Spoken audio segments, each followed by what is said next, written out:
Or, ever wonder what it was really like inside the Roman Colosseum? Forget the Hollywood movies. The reality was even more incredible.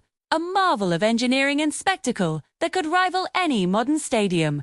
Today, we're going deep inside the Flavian Amphitheater, uncovering the secrets of how this ancient wonder actually worked. When you imagine the Colosseum, you probably picture the main arena, the sand-covered stage where gladiators fought. But the real magic, the operational heart of the whole building, was hidden right beneath their feet. This was the Hypogeum, a complex two-story network of tunnels, chambers, and elevators. Think of it as the backstage of the world's most elaborate and deadly theater. This subterranean labyrinth was a hive of activity. Down here, gladiators would wait, their hearts pounding, listening to the roar of up to 80,000 spectators above. Wild animals, captured from the far corners of the Roman Empire, lions, bears, crocodiles, even elephants were kept in cages.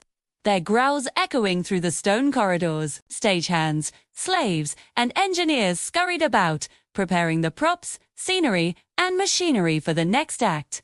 One of the most brilliant features of the Hypogeum was its system of elevators and trapdoors. There were at least 36 trapdoors on the arena floor, allowing for dramatic entrances. Imagine a gladiator fighting another, when suddenly, a lion appears as if from nowhere, hoisted up from the basement on a wooden elevator, powered by a team of men turning a massive winch. Scenery, like trees and rocks to simulate a forest hunt, could also be raised onto the arena floor, completely changing the environment in minutes. This was shock and awe, ancient Roman style. So how did they get all those animals and people in and out? The Hypogeum had its own dedicated entrances, separate from the public. Gladiators entered through the western tunnel, known as the Gate of Life, and were carried out, dead or alive, through the eastern tunnel, the Gate of Death. Animals were brought in through other underground passages, ensuring the public never saw the behind-the-scenes chaos. But what about the spectators? Getting 80,000 people seated was a masterclass in crowd control. The Colosseum had 80 entrances at ground level, known as vomitoria. This brilliant design meant the entire stadium could fill up in about 30 minutes and empty in just 15. Your social status determined where you sat. The emperor and senators got the front row seats. Of course, the higher up you went, the lower your social standing. The top tier, right up under the heavens, was reserved for women, the poor, and slaves. And let's talk about comfort. On a hot Roman day, the Colosseum had a retractable awning called the velarium. A specially trained team of sailors would unfurl this massive canvas canopy, shading the spectators from the sun. It was an engineering feat in itself, requiring hundreds of ropes and pulleys mounted around the top of the stadium.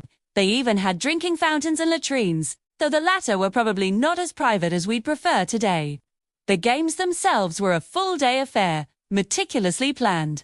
The morning might start with the Venatians or wild animal hunts. Exotic beasts would be pitted against each other or against armed hunters called bestiarii. Around midday was the ludi meridiani, often the grimmest part of the day, featuring public executions of criminals. This was a brutal display of Roman justice, meant to serve as a warning to the populace. The main event, the one everyone came to see, was in the afternoon. The gladiatorial combats, or these, weren't just chaotic brawls. Gladiators were highly trained, expensive athletes, each specializing in a particular type of armor and weaponry.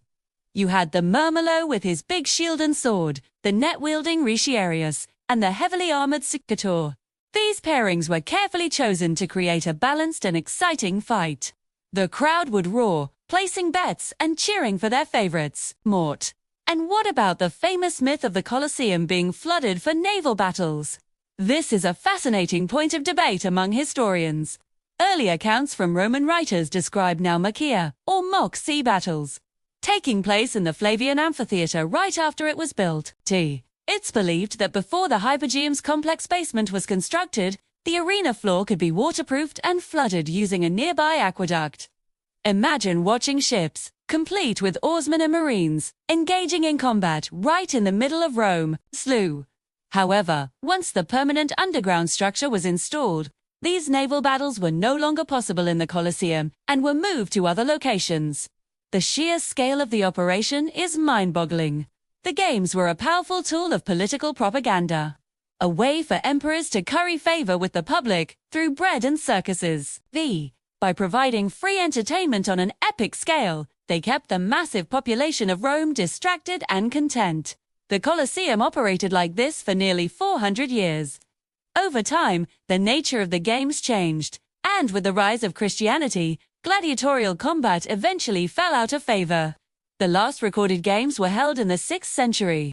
Afterward, the mighty structure fell into disuse. Earthquakes caused significant damage, and its stone was quarried for other buildings in Rome, which is why a large part of the outer wall is missing today.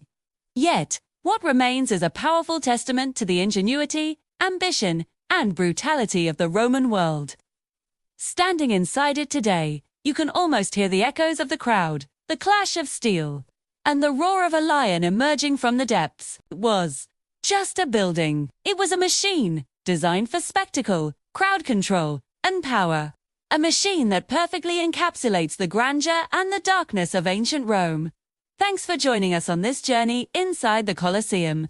If you enjoyed this video, don't forget to like, subscribe, and hit that notification bell so you don't miss our next deep dive into history. See you next time.